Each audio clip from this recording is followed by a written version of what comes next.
Ora, nós voltando aí na live, né? É...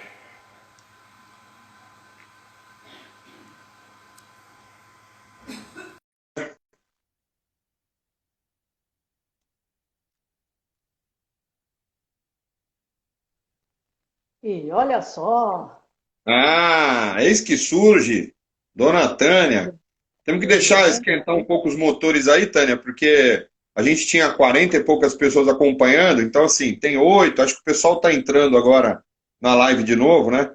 Vai subindo aí o número e a gente vai acompanhando. Enquanto isso, a gente vai fazendo só aqui o nosso Comercial. nosso teste técnico, né, Tânia? Olha aqui, ó. Olha só que maravilha, né? Ótimo, Tem show, lá, hein? tá que nem TV Globo, ó. Tem dos dois lados, tem aqui e lá. Aí você que vai. Então, aqui tá pequenininho, né? Mas a Aí tá ao gente. contrário, né? A Não, imagem tá então. invertida, né? Essa tá É, perfeita. Não, olha lá. agora virou. Essa tá show, show.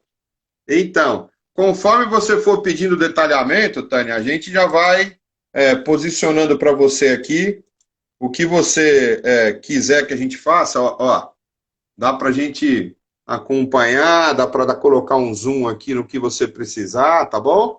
Beleza. Esse é quando eu chegar nas imagens, né? Primeiro eu vou falar um pouquinho.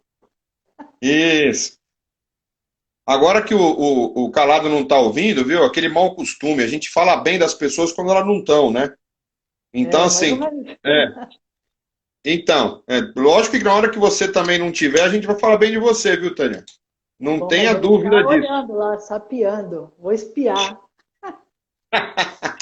Legal.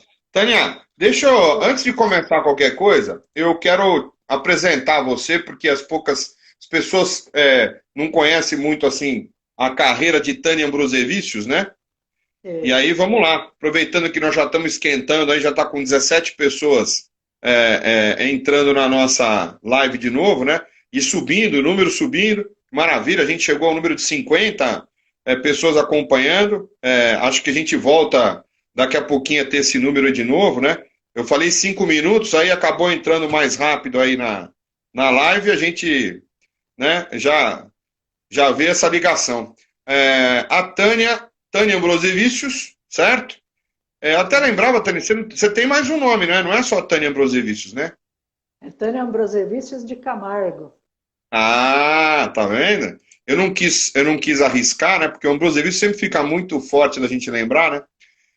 A Tânia tem só 34 anos, né, de experiência como apontadora, né? 27 anos em competições internacionais de voleibol olímpico, tanto na quadra quanto no vôlei de praia. Olha lá, então a Tânia é aquele negócio, né? Ela consegue fazer vôlei de praia, vôlei de quadra, vôlei paralímpico, né? Conhece pouco, né? É, é um negócio importante. E aí agora, eu vou te fazer uma pergunta, hein, Tânia? Vamos ver como Manda. é que vai ser o desenrolar dessa pergunta aí. Conta para nós como é que chegou no voleibol sentado e depois a gente começa o seu trabalho de hoje. E Tá aí? bom. Vamos lá. Boa noite a todos, né? Eu não preciso nem dizer da grande satisfação de estar aqui com vocês. Quero agradecer o convite pela oportunidade e também de poder estar aqui no meio dessas feras aí. O Zé Arthur, que já trabalhamos juntos por muitos anos, desde que começou a exercer a função de delegado da Federação Paulista de Voleibol e da CBV, o Faz indiscutível tempo, símbolo hein? Faz maior, tempo. pois é. O indiscutível símbolo maior do voleibol sentado, né? Por sua trajetória, que é o Godoy, meu chefe, hoje, mas amigos pela convivência já de mais de 34 anos através do voleibol, porque eu o conheci como árbitro quando eu ainda era atleta. E depois o menino calado, que vi começando na arbitragem do voleibol, que para mim dispensa comentários, né, pela sua integridade como pessoa, pela sua competência como árbitro, e é uma das grandes referências da arbitragem nessa modalidade. Carimbada pela sua dedicação e ajuda sempre a quem quer que seja. E eu diria aí, calado, se fosse um jogo, estaria 1-1. Eu te vi engatinhando no voleibol olímpico e você me viu engatinhando no voleibol paraolímpico. Tá? E aí o voleibol sentado em si, ela é uma particularidade muito, mas muito marcante na minha vida, por coisas pessoais, inclusive.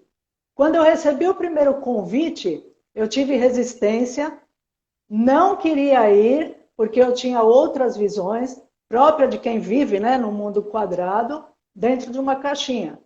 Tempos depois, antes do Rio 2016, o Godoy, com toda a humildade, que é a sua marca registrada, num jogo da Superliga, me chamou de lado e me fez o convite novamente. A forma como ele falou, como se eu estivesse fazendo um favor de aceitar, me chocou. Aí eu não me permiti nem a oportunidade de eu pensar e talvez falar não novamente. E pela forma que ele falou, eu aceitei prontamente, e pelo mundo quadrado que eu estava encaixada, eu nem imaginava a possibilidade e a grandiosidade de poder chegar aos Jogos Paralímpicos, e muito menos como isso iria me refletir. E foi aí que tudo começou. Não só o meu trabalho como apontadora no voleibol sentado, mas o grande arrependimento de não ter começado mais cedo. E isso me transformou, pois eu tive um conjunto de outras realidades do que representava ser um atleta.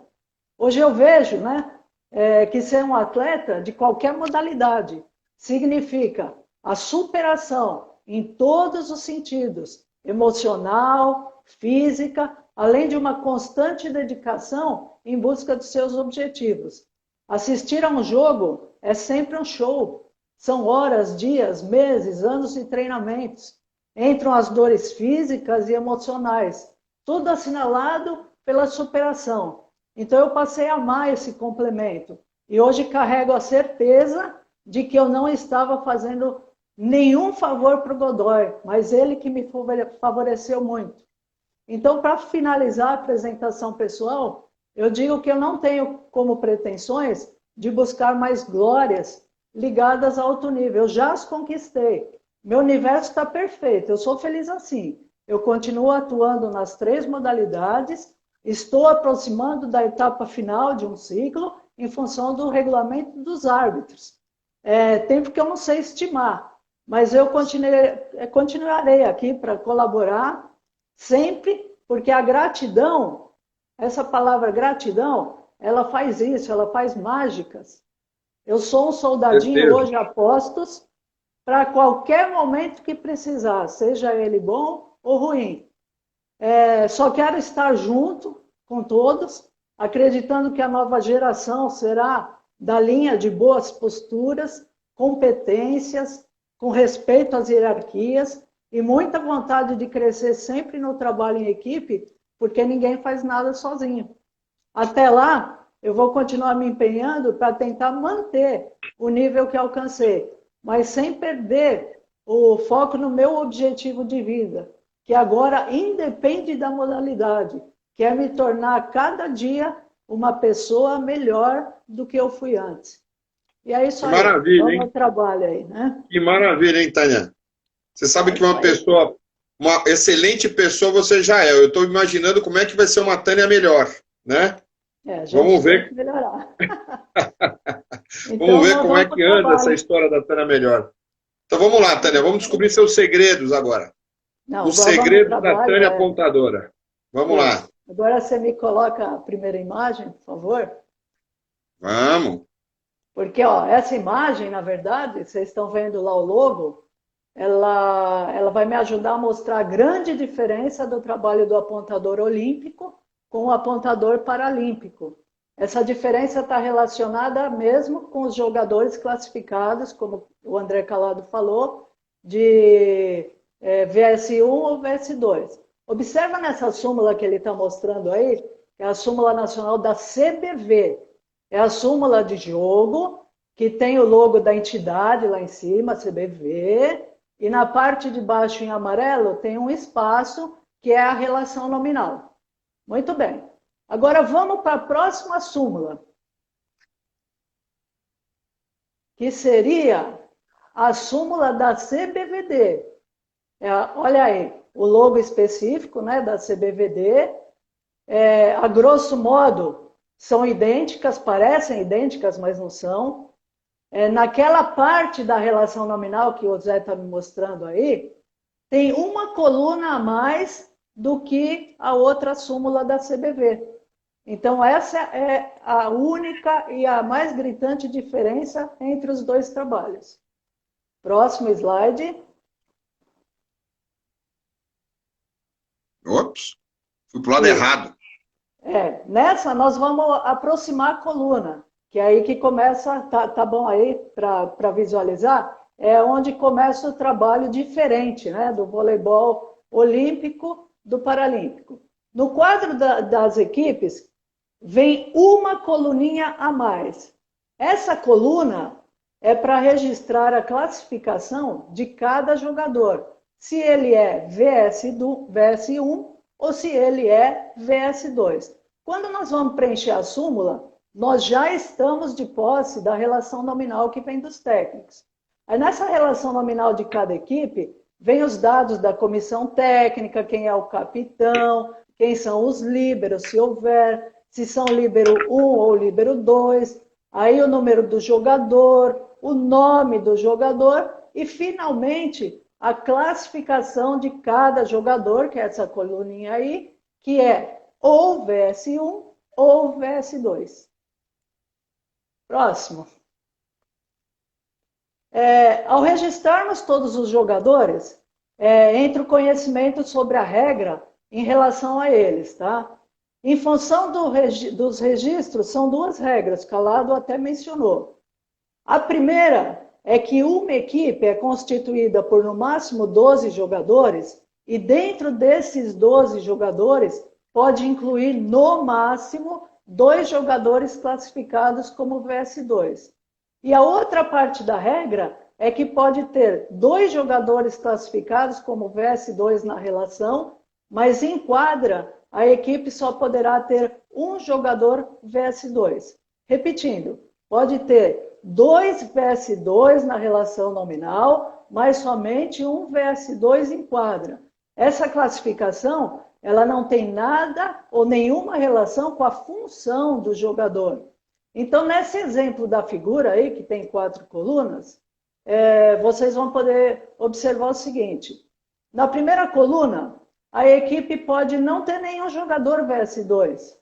Então, são registrados 12 jogadores, até 12, com a classificação de VS1. A equipe ela pode ter um jogador VS1, tá? VS2 como regular, e um jogador VS2 como líbero, que seria a terceira coluna, né? Um jogador regular e um jogador líbero. Na segunda coluna, ele teria 2 jogadores VS2 como jogadores regulares. E na última coluna, a equipe pode ter os 2 jogadores VS2 como líberos, que é essa última coluna aqui. Isso são exemplos da relação nominal e também não tem nenhum impedimento para que um jogador VS2, considerado VS2, classificado, seja o capitão da equipe. Tá? Por isso que eu falei que é só a classificação. Muito bem. Vamos continuar controlando. Próximo slide. Quando chega em nossas mãos o formulário de ordem de saque, que é esse da esquerda, ou papeleta, como vocês quiserem, que vem através do segundo árbitro ou do técnico, existe todo um processo antes de registrar na súmula.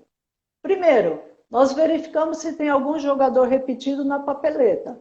Pode acontecer um engano do técnico na hora de lançar os jogadores, sem problema nenhum. Aí a gente devolve.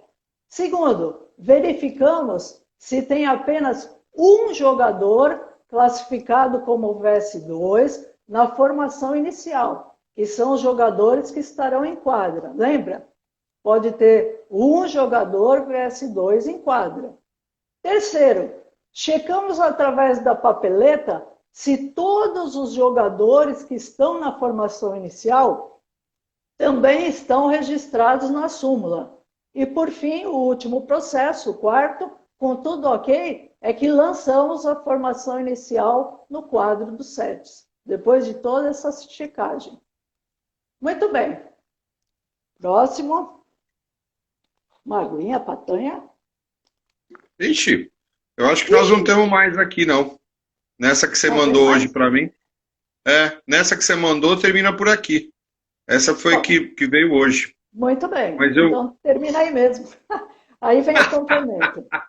Então, eu vou falar como é feito esse controle pela equipe de arbitragem durante o jogo. Se tem um só jogador, ou só atleta versus 2 na equipe, é óbvio que não precisa fazer controle nenhum. Ele vai estar regular o tempo todo, dentro ou fora da quadra. Quando a equipe tiver 2 jogadores versus 2 inscritos na relação nominal, todos da equipe de arbitragem acabam sendo responsáveis por essa situação, ou esse controle. O apontador, ele tem que manter a súmula de acordo com as regras. Ele registra e controla se a substituição é legal ou ilegal. A entrada do segundo VS2, através de uma substituição na quadra, seria ilegal, ela tem que ser rejeitada. O apontador assistente trabalha o tempo todo em conexão com o apontador, mas ele tem nas suas funções específicas a responsabilidade de controlar as trocas entre os líberos. Então, além de ajudar o apontador no seu controle de substituições, ela atua diretamente sobre as trocas ilegais de líberos, casos em que tem VS2, que também é líbero. O segundo e o primeiro árbitros, eles são informados, também através da gente, se tem e quem são os atletas VS2 das equipes. Então, eles devem estar atentos o tempo todo. Então, só resumindo tudo aqui, que quando a equipe tiver 2 VS2, ter um só VS2 em quadra é regra. Não pode ser permitida de jeito nenhum a presença de 2 jogadores VS2. Se for solicitada, tem que ser recusada. E com tudo isso, aí vem uma pergunta. E se acontecer a presença de 2 VS2 em quadra? E se for percebido tempos depois? Quando percebida a situação, vem uma série de procedimentos. Imediatamente, o jogo é paralisado. Para a equipe que não cometeu a infração, se mantém os pontos, não tira nada, óbvio, e é dado 1 ponto e posse de bola, para quem não cometeu a infração. Para a equipe que cometeu a infração, corrige o posicionamento da equipe, retirando o jogador irregular, o segundo VS2 que estaria em quadra, e retira todos os pontos dessa equipe desde o momento da entrada do jogador em quadra. Explicando melhor essa presença do jogador ilegal, ela começa desde que esse jogador entra na quadra e mantém a equipe irregular até que ela seja corrigida.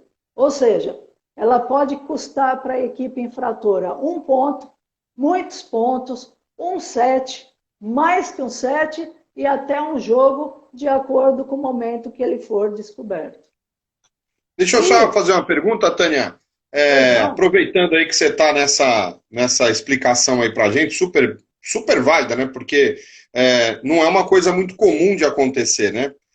Em termos de súmula, se acontece uma situação dessa, você tem que partir para uma nova súmula ou tudo vai para o campo de observações da súmula? Não. Como a súmula é um documento que não pode conter rasuras, nós já temos isso, inclusive, no guia de arbitragem da CBV, de preenchimento de súmula, é aberta uma nova súmula justamente para não se cometer rasura. E você termina o set em questão, depois que corrigido a situação, a partir do momento do próximo sacador. E automaticamente, se for num set, você retorna para a súmula original e assim por diante. Tá, mas é aquela súmula, a súmula que aconteceu o erro, que foi dado o erro da equipe, ela tem que seguir para a confederação, né? Para que seja... ela é a súmula do jogo, porque na súmula 9 é só a continuidade do 7, que por ter retirado, às vezes, quase todos os pontos da equipe, você tem que dar uma sequência no jogo sem rasura. Então é um jogo com duas súmulas. Isso, aí coloca na original, que segue uma súmula anexa, né? Vai ter na observação o motivo, tudo, e anexa enviando as duas súmulas. E é isso aí. Maravilha. E aí eu encerro essa minha parte aqui, tá? Posso dar sequência? Pode, nós vamos passar para o doutor Calado agora. Eu encerro agradecendo a oportunidade, né, de mostrar uma parte do trabalho do apontador, né, que é justamente transcrever o jogo todo para o documento oficial, com toda a história desse jogo. E quero ressaltar, a título de curiosidade, rapidinho, que o ritmo do apontador no vôlei sentado é muito mais acelerado do que o ritmo do apontador olímpico, pelas dimensões menores da quadra e uma reposição de bola muito mais rápida. Então, a gente tem que ficar muito rapidinho, tá? Então, eu vou dar o meu boa noite a todos. Vou falar para curtir bastante a sequência com o grande Calado, que é o único Calado que eu conheço que fala bastante, mas eu vou passar o bastão para ele e dar um beijão para todo mundo aí, tá? Legal, Tânia. Obrigado pela sua participação. Para variar, sempre um show, né? Falou tudo o que precisava falar. E até esclarece, né, as pessoas, porque muita gente que entra que não conhece o vôlei paralímpico fica sempre imaginando quais são as diferenças, né? Eu falo assim, uma pessoa que está sentada na arquibancada, entra lá e vê, né? Tem jogador andando normalmente, tem outro que está mancando, tem outro que é biamputado, e muitas vezes a pessoa fica naquela curiosidade. Você já esclareceu um pedaço, né? Existe a diferença de VS1 e VS2. E a gente aconselha que as pessoas depois acompanhem uma live que seja feita pelo pessoal, né, da classificação, para poder falar qual é a diferença de classificação, né? Para saber quais são os pormenores, de saber por que fulano é VS1, por que fulano é VS2, por que tal pessoa não é classificada, né? E até dessa mudança que houve, né, no meio do processo aí, que passou a ser VS1, VS2. Legal, Taninha. Obrigado. Beijão para você. Beijão. Vou te expulsar agora da live e vou colocar o doutor Calado, o homem que entende da regra. Vamos lá, doutor Calado. Olha ele voltando aí. Doutor Calado, estamos só esperando agora a sua chegada. Agora o homem vai falar de tudo. Cristina Giglio, é outra também imperatriz dessa apontadora, está assistindo a gente aqui. Giglio, poxa, você faz tempo que eu não te encontro, né? Mas você também é uma pessoa de altíssimo gabarito, altíssima experiência aí nas atividades, né, de apontamento do vôlei olímpico. Não participa do Paralímpico, mas não preciso nem falar que, assim, as apontadoras do vôlei olímpico todas conhecem a Giglio. Legal, bacana você ter entrado aí, né? Então, você deve ter lido a mesma coisa que eu, Calado. A pergunta, o que achar no envolvimento do time amador, de pessoas portadoras de deficiência? Eu queria mais detalhes, viu? Não consigo ler o teu nome aqui, né? Está escrito Rou, se não me engano, acho que deve ser sobrenome dele. Mas não consigo dar mais detalhes para a gente, Rou, que a gente dá continuidade no comentário aí. Maria Lacerda, minha aluna da FMU, entrou agora, está acompanhando. Vamos lá, Maria. Eu sei que você mora longe, mas graças a Deus tem sinal de internet onde você mora. Que maravilha. Vamos lá, Cado. Então, falar da parte chata. Agora, meu jovem. Vamos falar da parte chata, né? Que regra é chato, né? Regra é um pouquinho chato. Depende, né? Depende. Chato é falar de dinheiro, né? Chato é falar de dinheiro quando você não tem. Quando não tem, né? É verdade. Então. Bom, vamos lá. Vou tentar aqui, né, de uma forma descontraída, apontar as regras específicas, tá, da modalidade que a difere do voleibol olímpico. Porque Se a gente for aqui detalhar todo o livro de regra, essa live aqui a gente termina ela só amanhã. E não é essa a intenção, né? Aqui é tentar apresentar um pouquinho, já apresentamos um pouquinho da história, vimos um pouquinho da súmula agora, e agora vamos apontar algumas regras específicas da modalidade, para quem quiser iniciar um trabalho numa escola, num clube, alguma coisa assim, tá? Então, assim, o voleibol sentado, ele, assim como qualquer outra modalidade paralímpica, nada mais é do que a adaptação de uma modalidade olímpica para essas pessoas portadoras de deficiência. E como foi feita essa adaptação do voleibol olímpico para o voleibol paralímpico, tá? Pode colocar a primeira imagem aí, o Zé, da quadra. Então, assim, a primeira adaptação que foi feita, obviamente, foi da quadra, né? Ela teve que ser adaptada de uma forma que o jogo ficasse dinâmico, que o jogo não ficasse chato, que a bola não caísse tão facilmente. Então, o que eles fizeram? Eles diminuíram a quadra, que do olímpico é 18/9, no voleibol sentado ela é 10/6, tá? Ela tem 10 de comprimento por 6 de largura, né? Tem um espaço livre também, depois das linhas laterais de 3 metros de largura, tá? A linha de ataque, que no voleibol olímpico é de 3 metros, no voleibol sentado ela é de 2 metros apenas, né, para manter ali o padrão. A altura da rede. Na verdade, vamos falar um pouquinho da rede. A rede ela só tem 80 centímetros de largura por 6,5 ou 7 metros de comprimento, de acordo com o tamanho da quadra, né? E a altura dessa rede para o feminino é de 1,05 m e para o masculino é de 1,15 m. Beleza? Então, assim, a antena também, ela diminuiu um pouquinho. A antena ela tem 1,60 m, tá?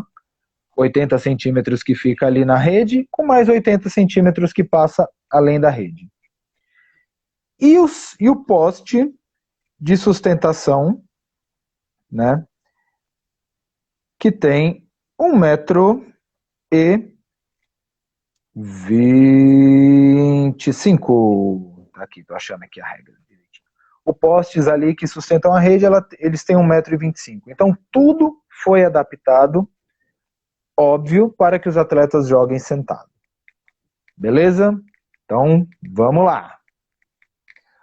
Vamos falar de equipe agora. Pode colocar a segunda foto da visão geral? Isso ali é a visão geral do jogo, de um jogo lá de Lima. Flávio está de primeiro árbitro, Débora está de segundo. Então, assim, a composição da equipe, como eu já disse anteriormente, ela é de 12 jogadores, tá? E esses 12 jogadores, como falado anteriormente também, eles precisam ter a classificação internacional de cada um deles confirmada, tá? Sendo VS1 ou VS2. Lembrando, numa equipe, apenas 2 VS2 podem compor a equipe. E mais ainda, apenas um VS2 pode estar em quadra. Nunca os dois ao mesmo tempo, como a Tânia já falou com relação ao que pode acontecer com os dois ao mesmo tempo em quadra, né? Vamos lá, outra diferenciação com relação ao voleibol olímpico é a questão do uniforme, né? Ele é basicamente o mesmo padrão utilizado no olímpico, é o mesmo padrão utilizado no paralímpico. O atleta ele pode usar short ou calça e short.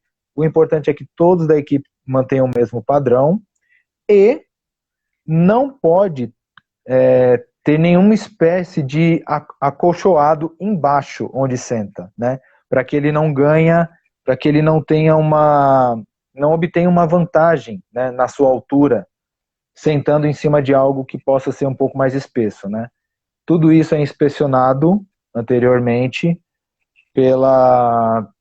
internacionalmente pelos membros do júri e os responsáveis por isso, tá? Objetos proibidos, né? Diferente do olímpico, existe a preocupação com as próteses dos atletas, né? A maioria que, digamos que é amputado de membro inferior, usam próteses. Como essas próteses elas podem causar risco de lesão, o ideal é que todos os atletas tirem as próteses para jogar, né? E também porque atrapalha. A locomoção, a movimentação dos atletas com uma prótese de perna atrapalha. Ah, Calado, e prótese de braço? A prótese de braço, ela é aceita, tá? Você usar, desde que essa prótese, ela também não cause nenhuma vantagem para o atleta. Ela tem que ser uma prótese que não seja mais longa, por exemplo, do que o outro membro, né?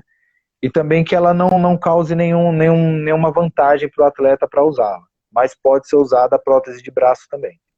Então, a pergunta, Calado, é o seguinte: prótese de braço, eu até vou lembrar, porque já teve casos, né, no vôlei paralímpico, mão aberta ou mão fechada na prótese?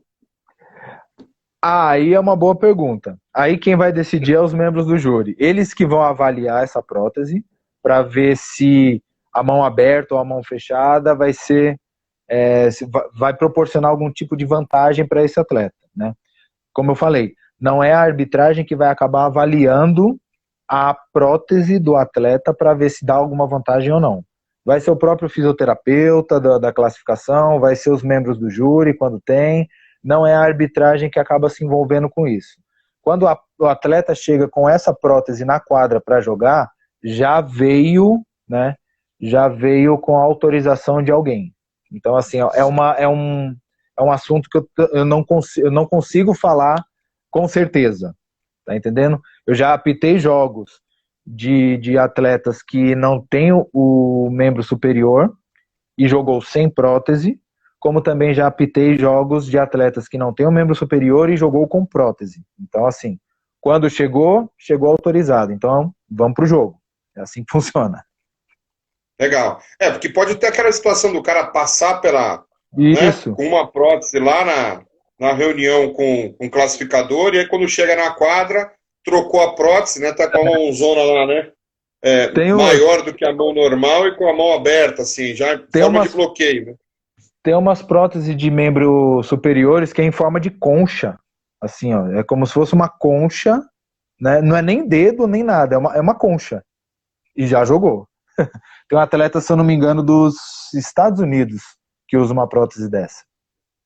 Mas enfim, vamos pro jogo. Bora, tem jeito. Certo? Vamos lá. Vamos lá, prosseguindo aqui. A equipe, como eu disse, ela só pode ter 2 vs 2 em quadra, né?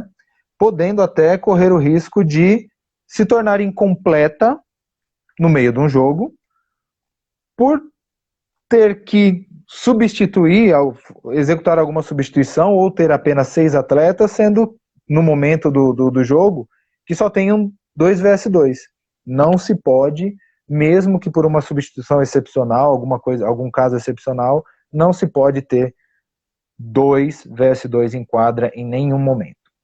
Vamos lá, agora lembrando que o vs 2 ele pode ser qualquer atleta, pode ser o capitão, pode ser o líbero, pode ser levantador, atacante, qualquer atleta pode ser o vs 2, né? Só tem que tomar um cuidado especial quando o líbero tiver essa classificação, porque o líbero ele pode entrar e sair a qualquer momento do jogo, porém, se já houver um atleta vs 2 em quadra, esse líbero não pode entrar, a não ser no lugar desse atleta vs 2, quando estiver no fundo de quadra. Então, a regra do vs 2 ela tem que ser respeitada do início ao fim da partida. Vamos lá. Já vou chegar nessa foto, Zé. A posição dos atletas em quadra, ela vai respeitar o que no olímpico é respeitado pelos pés, né? A relação de correspondência entre os atletas e suas posições no olímpico é dada pelos pés. No voleibol sentado serão as nádegas, né? Será o bumbum do atleta que vai dizer em que posição que ele está. Então, tudo relacionado aos pés no olímpico, no voleibol sentado será ao bumbum, tá? Então, as faltas de linha, por exemplo, né, pisar no saque no olímpico, pisar na linha do saque no olímpico, pisar na linha de ataque no olímpico, no voleibol sentado será sentar na linha de ataque, sentar na linha de saque para executar. Então, todas as faltas relacionadas aos pés dos jogadores no voleibol olímpico, no voleibol sentado será o bumbum. Agora sim, vamos lá. Essa foto aí, Zé. Tem como mostrar a bola lá em cima? Ei, cortou a bola aqui. Ih, cortou Vamos a bola. ver. Cortou a bola. Não, beleza. Enfim. Eu achei que o detalhe era nele estar sentado ou não, né? Mas Não, a não, bola dá para ver que está em disputa aqui, ó. Vou até colocar aqui um lápis aqui, ó. Uhum. A bola tá bem aqui, ó. Tá em Isso, disputa aqui, né? Isso, uma bola presa. Enquanto que no Olímpico, né, a bola presa, o jogo continua, mesmo porque os caras saltam lá em cima, né, os jogadores saltam lá em cima, então não consegue prender essa bola lá em cima. Como no voleibol sentado eles estão, obviamente, sentados, eles conseguem parar essa bola, né, ali em cima da rede. Então toda vez que acontecer a bola presa, volta-se o rally, tá? Óbvio, tem que ter muito bom senso do árbitro para avaliar se essa bola realmente ficou presa. Às vezes acontece ali rapidinho, um jogador consegue tirar a bola do outro, então você não pode acabar voltando um rally porque a bola não foi presa. É quando ficar nitidamente presa entre os dois oponentes ali em cima da rede, tá?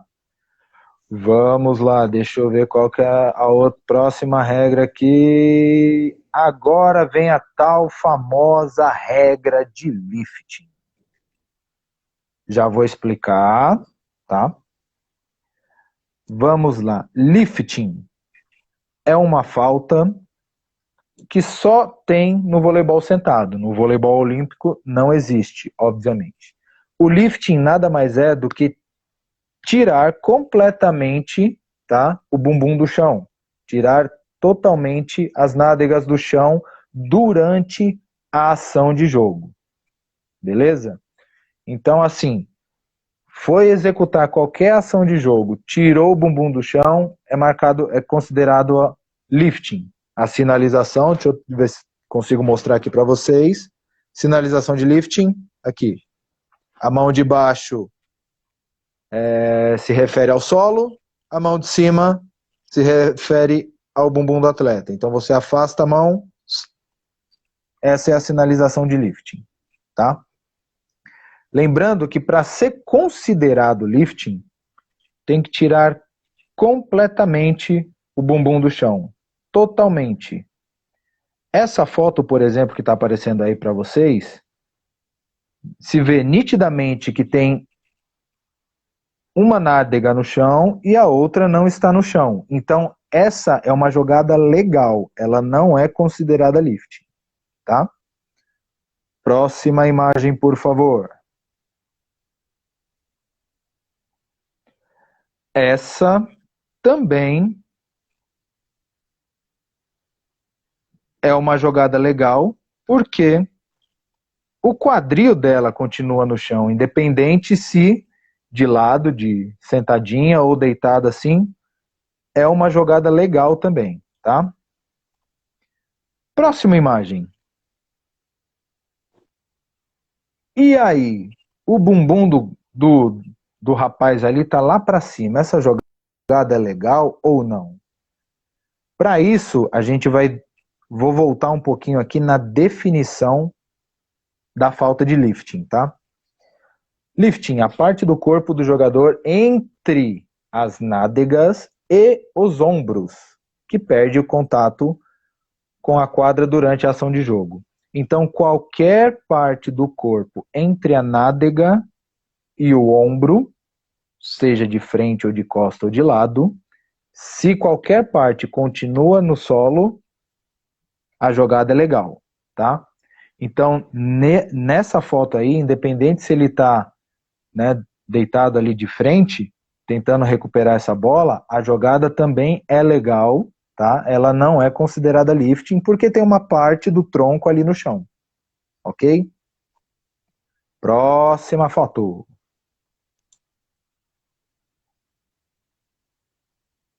Outra jogada legal também, vê que ele está com as costas inteira, completa ali no chão, recuperando uma bola com o pé lá em cima, tá?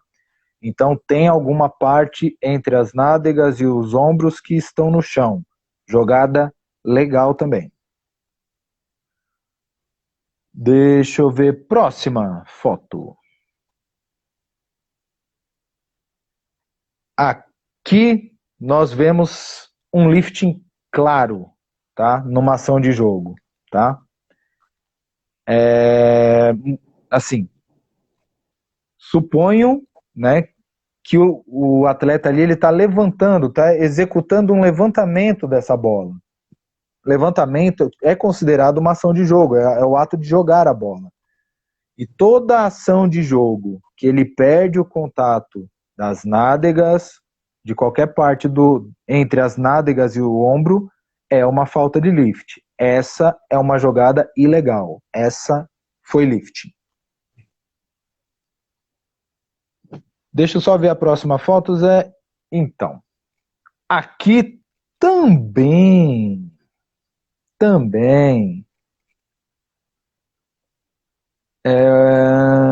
deixa eu procurar a definição aqui. Ah, tá.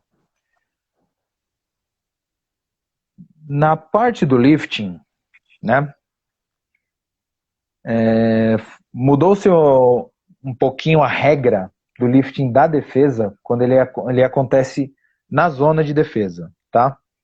Então, assim, com o intuito de tentar fazer o jogo rolar um pouco mais, de ter mais defesas espetaculares e conseguir entreter um pouco mais o público do voleibol sentado, toda ação, tá?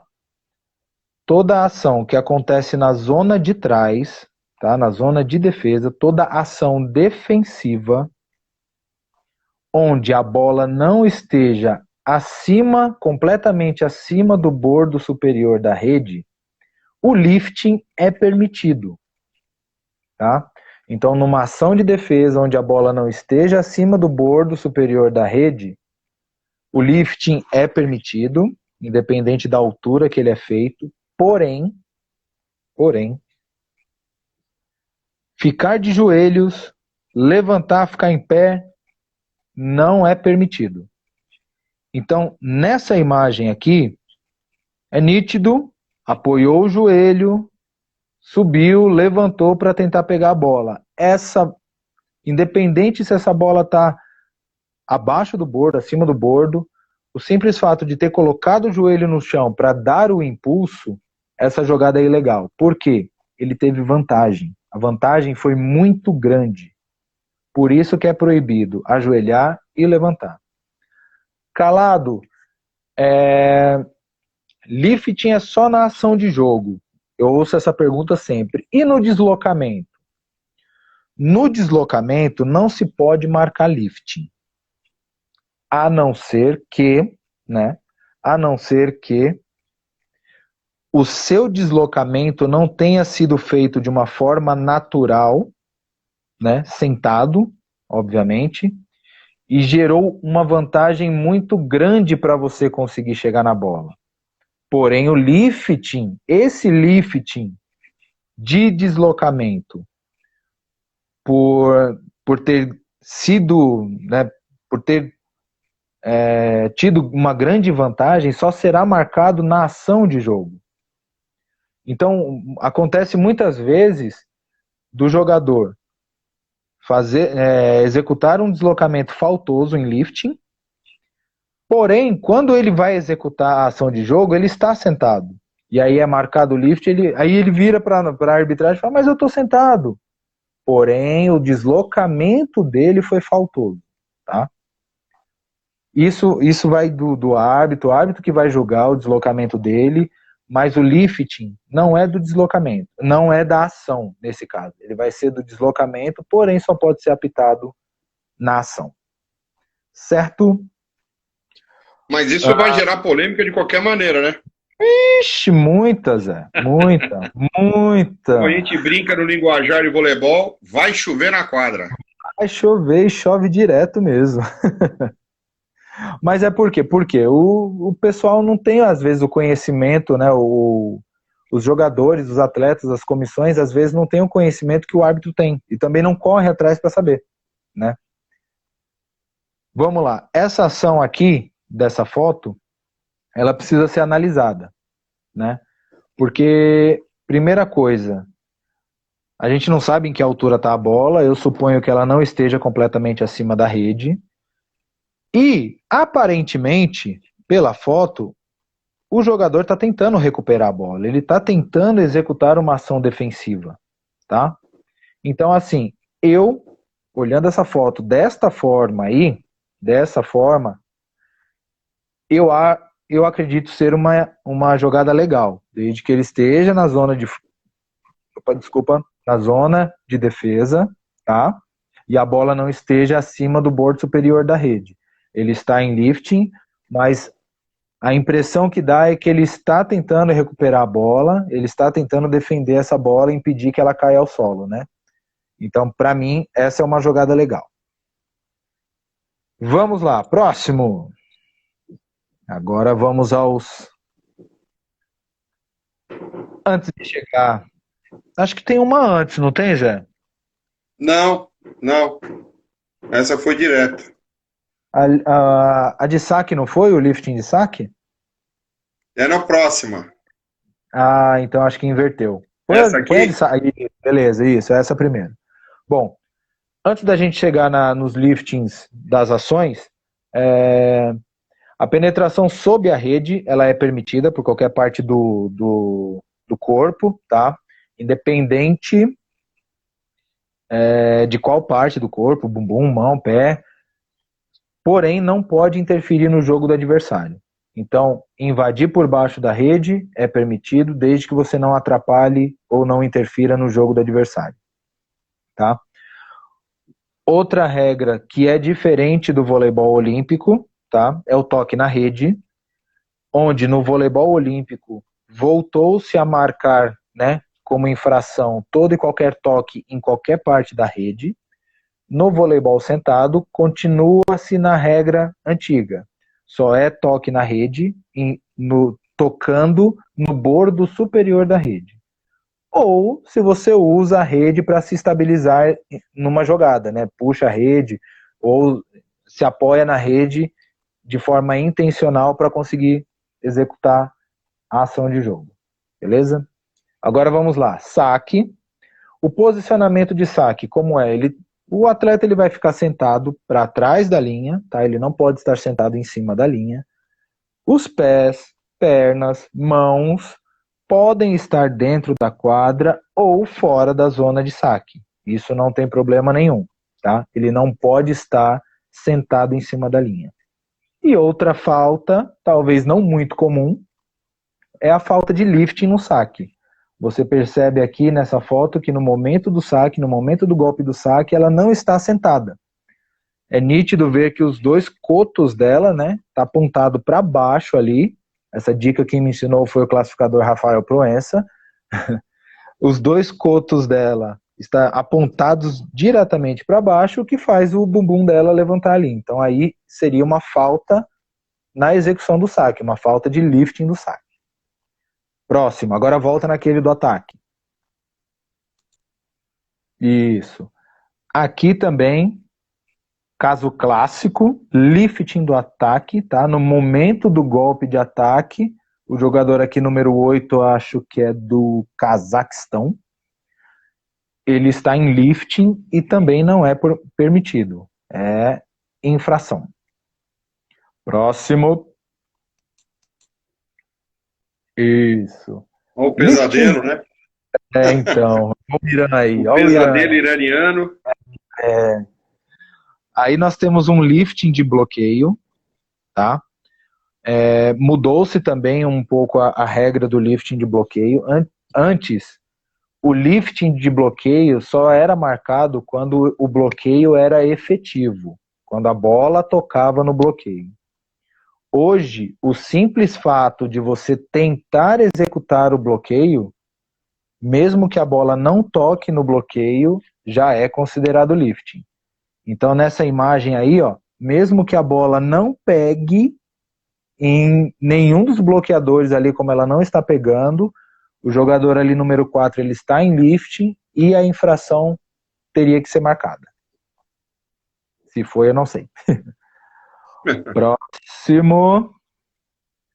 Outro lifting de bloqueio ali também, ó, do número 7 da equipe, eu acho que é da Inglaterra. Não consigo ver Tá direito. com cara de Inglaterra mesmo. Isso, então, lá do número 7, ele tá voando, literalmente voando, tá? Próximo.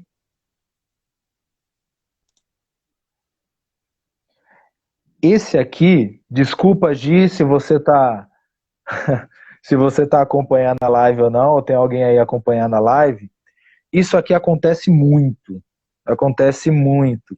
tá?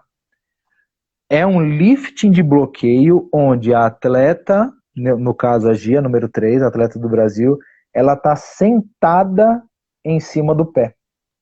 Ela não está sentada no chão. A impressão, às vezes, por ser um jogo muito rápido, é de que ela está sentada.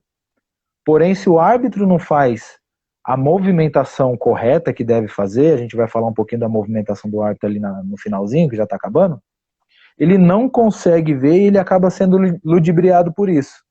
Então, assim, ó, a atleta, ela tem que estar sentada no chão e não em cima do pé. Se está em cima do pé, é lifting, tá? Então aí era mais uma falta de lifting de bloqueio. Tem mais alguma aí, Zé? Não, essa foi a última. Essa foi a última, né? Então, beleza. Faltas do bloqueio de lifting. Uma regra de bloqueio e também de ataque, que eu acabei passando, desculpa, diferente do olímpico, tá? No voleibol sentado, bloquear e atacar o saque é permitido. No voleibol olímpico não é permitido, né? Então, no voleibol sentado, veio o saque, eu estou na rede, posso bloquear o saque, posso atacar o saque, isso é permitido. Certo? Substituição, todas as substituições ela tem que ser levada em consideração o VS2, tá? Então, por exemplo, se tem um VS2 em quadra e eu vou fazer uma inversão, por exemplo, de 5-1, utilizando o meu outro VS2 que está no banco, obrigatoriamente eu tenho que executar a saída do VS2 de quadra primeiro, para depois colocar o outro VS2, tá? Para não correr o risco, por exemplo, de eu aceitar o VS2 que está de fora entrar em quadra e o técnico desistir da segunda substituição. E aí, vai ficar com 2 em quadra? Vai dar um chabu. Então, sempre a arbitragem tem que estar atenta nisso, a apontadora, a segundo árbitro, o primeiro árbitro, todos da arbitragem são responsáveis pelo controle do VS2. VS2 em quadra, VS2 no banco, sempre que houver uma substituição, muita atenção, tá? E, por fim, falando um pouquinho dos árbitros, né? A posição dos árbitros, apesar de, em lados opostos, obviamente, igual a do olímpico, o primeiro árbitro ele não fica numa charrete, não fica numa cadeira, ele fica no chão também. Então, os dois árbitros atuam do chão. O primeiro árbitro ele tem que fazer uma pequena movimentação de um passo apenas para a direita, um passo para a esquerda, tentando sempre buscar as faltas de lifting do ataque. Então, o primeiro árbitro responsável pelo lado do ataque, e essa passada ajuda sempre ele a tentar observar e identificar os liftings do ataque. E o segundo árbitro, ele precisa se movimentar muito mais rápido do que o olímpico, né? Porque o jogo, né, precisa disso, dessa movimentação muito mais rápida, e abrir um pouco mais do que no olímpico. Às vezes no olímpico a gente só passa do poste, né? Falando como árbitro, né? A gente dá um passinho para cá do poste, acompanha o jogo, depois dá outro passinho. O árbitro de voleibol sentado, o segundo árbitro, ele tem que dar uns 2, se brincar, dependendo do tamanho da perna, por exemplo, desculpa, Flávio, se for do tamanho do Flávio, ele vai ter que dar 3 passos para conseguir identificar um lift de bloqueio, que o segundo árbitro ele é responsável pelas faltas da equipe que defende, tá? Então, basicamente, essas são as regras específicas da modalidade.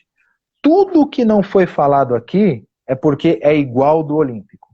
Essas regras que eu expus aqui, né, a título de curiosidade, elas são regras específicas do voleibol sentado que diferem do voleibol olímpico. Legal, Calado. A gente tem um caminho assim muito grande, né? Aberto agora com essa história, porque muita gente participou aqui da nossa live e que não conhecia o vôlei paralímpico, né? Então, assim, uma das coisas que o pessoal muitas vezes sempre coloca em questão é aquela história de conseguir adaptar numa quadra de vôlei normal, como é que faz para poder participar do jogo paralímpico, né? Então, teoricamente, o pessoal abaixa a rede, né? Coloca a rede mais para baixo. Isso cria algumas dificuldades, que é aquela história de você ter a rede bem esticadinha, né? E principalmente para o árbitro, a distância que ele vai ficar da quadra, porque ele tem que passar de um lado para outro, né? E aí ele está muito longe da quadra por conta da amarração, por conta do poste, né? Que tem 11 metros de largura a quadra do vôlei, normalmente entre postes, né? Numa quadra de vôlei olímpico. E aí você falou que no Paralímpico são 6 metros, né, de largura. Então, acaba dando uma distância muito grande para poder fazer o contorno e voltar de novo para o outro lado, né? Então, as adaptações normalmente são feitas com um poste específico, né? É uma placa com um poste para poder facilitar. Mas, assim, dentro daquele início, né, recreativo, né, que perguntaram para a gente a respeito disso, é sempre válido, né? Mesmo que você tenha que jogar dentro de uma quadra adaptada, de um vôlei olímpico, colocar a rede para baixo, para você jogar, sempre é válido as iniciativas aí de ter o pessoal paralímpico, né? Exatamente. Você está falando de movimentação e eu lembrei dessa história da rede, porque quando adapta acaba dando esse problema, né? Para um jogo oficial teria que ter realmente o poste no lugar, né? Exatamente. Eles costumam usar, né, como aquela primeira foto da quadra, né? Eles costumam usar um poste com uma plataforma logo em seguida ali do poste, onde são colocados pesos ali para que esse poste acabe não cedendo, né? Então, assim, às vezes é difícil até você encontrar esse tipo de poste, é muito complicado. Então, a adaptação, às vezes, para uma iniciação, ela é feita com, como você disse, com os postes do vôlei, porém fica muito distante, mas assim, é algo que eu vejo muito bacana para ser trabalhado em escola, né? Eu sou professor, né? Eu atuo em 2 escolas e já apliquei o voleibol sentado nas minhas 2 escolas. O pessoal gostou muito. Não é necessariamente, só os portadores de deficiências que podem jogar. Então você pode colocar qualquer um para jogar. As crianças adoraram, gostaram bastante. E é uma coisa assim que dá para ser mais popularizada, digamos assim, né? Tanto nas escolas quanto nos clubes. Então, o Magno Moacir está perguntando se existe algum curso de arbitragem paralímpico, né? Isso também é uma pergunta super interessante. Obrigado, viu, Magno, por você ter perguntado. Aí é com o chefe. Aí é com o Godoy, não é comigo, não. Então, normalmente, assim, até hoje, são cursos que são feitos lá no vôlei olímpico, né? E o árbitro já tem essa experiência de vôlei olímpico e ele é convidado para o vôlei paralímpico. Bom, nós estamos só com 24 segundos restando para terminar a nossa segunda live. E aí nós temos que encerrar mesmo, não vai ter jeito. Agradeço a todos por terem acompanhado a live. Lembrando que o Uhum. Brasil é uma das potências no vôlei paralímpico mundial e a gente está Exatamente. cada vez mais melhorando isso. Olha, 7 Com segundos só para a certeza. gente terminar. Calado, parabéns. Você é o